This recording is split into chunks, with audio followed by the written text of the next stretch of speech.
Hello everyone, it's Matt here, and as you can see I have assembled all of the sets that came in the Bricklink haul from last week, and they've all been assembled back to their original instructions with one or two minor changes for the containers, for example, on the container double stack, and one or two other additions of parts to bring them up to the same sort of spec.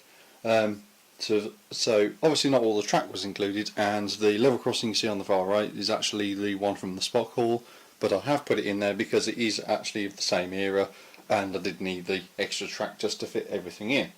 So all the scene you see here, with the exception of the track pieces, which are about 5, everything in the level crossing, obviously, everything you see in front of you was actually in the haul. So we've got the cargo crane situated here, which is actually unloading the container, which is actually not a container per se, but it's actually a little cabin with a vice in it, and it's also got the welding tool in there at the moment.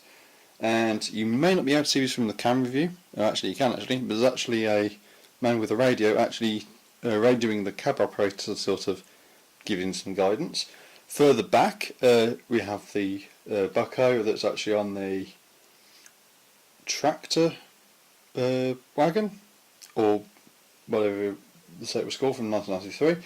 And as you can see, the tractor and the trailer unit are there, or the digger and the trailer unit are there, and you can just about see the trailer behind the cabin. And the wagon for it is actually all the way over here to the right, so that's one of the sets. And then the centre two are the container double stack on the right here. So you got the container, you got the truck just about appearing from behind it that's just actually dropped off the container, which is currently being hoisted by the stacker, or it's actually being dropped off to the trailer by the stacker. And then right in the middle, almost slap bang in the middle of the display, is actually the container station, or container loading station, depending on what you'd like to call it.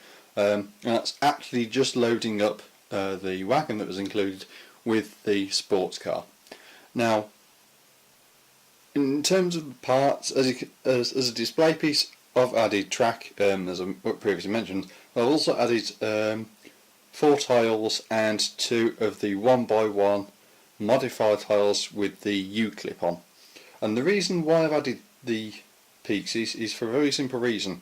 The 1993 container double stack actually allows you to stack the containers. So as the wagon is at the moment, I can take this container, take it off that end and add it here, and then that's actually stacked up and that's anchored in. Whereas on the original containers for the container loading station, which is this one here, and if I was to take this recycling one, these yellow tiles weren't actually on the container, so you couldn't actually stack these properly without them, because otherwise the container would just slide around. It's essentially just a quality of life thing, so that these actually look in keeping. But it just seems a bit weird that they weren't actually included on the set, but it's an addition of 4 pieces which are already in the collection, to make that a bit more functional. The U-clips are actually sort of well hidden, but they are performing a very vital technical function to the models. So I'll actually take the wagon here, or the container stack here, unload the container, and if I lift up the container stack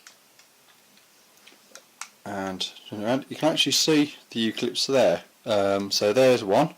That's the one that's included in the set in black. Here's the one I've added in red, and I've done exactly the same treatment to the cargo crane, or the maintenance crane, and you can see that just there. Now the reason I've added these is actually because the cord can sort of waggle about, because obviously it's only been held in on the original sets by the end here and also by the U-clip here, so this one in the middle actually acts as a counterbalance to stop the cord, as you represent a chain in real life, actually wobbling about. So it's just sort of like a quality thing. It makes it a bit easier to play with, helps a bit more realism, because it's a sort of like a guide point, and it's only a single piece, and it sort of improves the model a bit. Now obviously I could review these models, but to be honest, there's quite a few good reviews out there already. So as a general thing, I'm just going to give a quick overview. The functionality of them, I think, as models and toys essentially, is brilliant. The one thing I will say in terms of realism is the scale. Now obviously these are 1991 to 95 sets, so these were released within roughly a 4-year period, and certainly designed within that period, and they effectively fit into the town scene. With modern trains fitting into the city scene, these would actually fit into the town scene. So everything was to the 4-wide truck scale, and you can see that quite clearly with the container lorry, because the container lorry does fit into the 4-wide thing, but the container double stack unit that's actually included in the set is actually quite a lot larger than that, and that's actually 6 studs wide for the most part. And you can tell that by the canopy in the middle. So if I lift the arm, you can actually see the canopy there. That's actually a 4-wide canopy, and the model actually makes it 6 wide. So it kind of is almost like a prelude to the fact that the scale of the original town vehicles is slightly off. Now for cars being 4 wide, that's kind of works because due to the size of the minifigure compared to real life, it's too squat for the width, or it's too wide for the height, etc., etc. But the actual vehicles, if you like, in the set are personally is what's letting the sets down. So what's going to happen, or what I'm planning to do, is actually to redo the road vehicles in this. I'm going to leave the sports car alone because that can be sort of like a racing buggy for track days, so that actually could be considered to be a viable vehicle, just not necessarily one that might be road legal, so that can actually get left alone.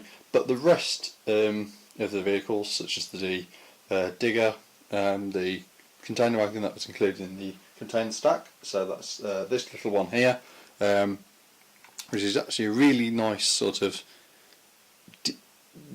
diminutive sort of truck, but again, even the wheels are protruding beyond the body on both sides, so you can sort of see it there on the left and not so much there on the, well, I see it on the left but not so much on the right, but that's the sort of thing, so it's too narrow for the width. The containers themselves I'm actually going to leave alone because they do kind of fit into the ethos of having different container sizes. The one thing I might try and do is actually expand them to be 6 wide containers. That might mean that the container deck here, container wheel wagon, gets changed slightly. So I'm tempted to leave the container completely alone and in keeping with the system, because that would actually work really well with the monorail editions I'm planning in the future, such as the cargo one, because the extension car on the monorail set that you can get from 4D Bricks is actually 16 studs. Now that would actually fit one of the double length containers perfectly, or even one of the containers on its own in addition to a battery box.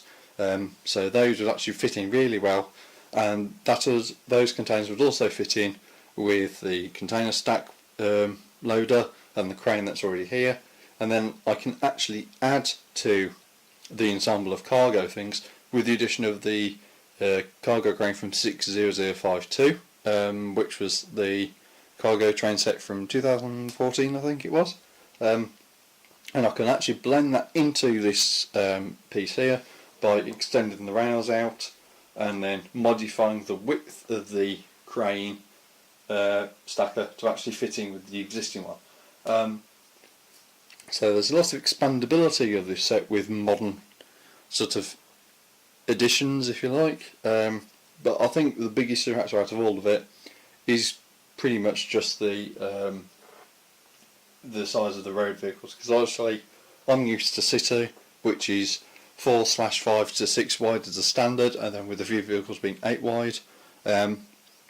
So obviously the scale of these pieces is a little off in terms of modern Lego scale, but obviously it's just to do with the years, because obviously when these were released in 91 to 95, everything was sort of in keeping, because town, everything was pretty much forward in town except for one or two things, and you know, everything kind of fits together. But anyway, that's enough of me rambling. That's my thoughts on the sets, and let me know what you think. And obviously I'll come back in a future video with the modifications done to the trucks and the road vehicles to make them in a bit more in keeping. So anyway, I'm Matt, and I'll see you in the next video.